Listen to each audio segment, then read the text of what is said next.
معاملہ یہ ہے کہ آپ پڑھو گے، ٹھیک ہے نا، با اجازت، تو قربت زیادہ ہو جائے گی،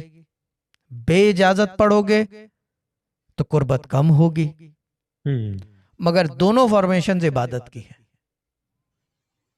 با اجازت پڑھنے میں یہ ہوتا ہے کہ آپ جیسے کہ فور ایگزامپل ایک میتھمیٹکس کی کتاب جو ہے وہ اپنی مرضی سے سیکھو، اپنی مرضی سے پڑھو اور اپنی مرضی سے دیکھو۔ ایک ہوتا ہے کہ آپ کسی ٹیوٹر جیسے کہ احتشام بھائی ہو گئے، وہ پی ایچ ڈی ہے میتھمیٹکس میں، ان سے پوچھ کے ان سے ٹیچ ہو کے پڑھو گے، بات ڈیفرنٹ ہو جائے گی، بالکل، کیونکہ وہ میتھمیٹکس کی اتار چڑھاؤ جانتے ہیں۔ یہ فرق ہے بس۔ صحیح، اگر آپ کسی اسپیشلائز پرسن سے جو نسل در نسل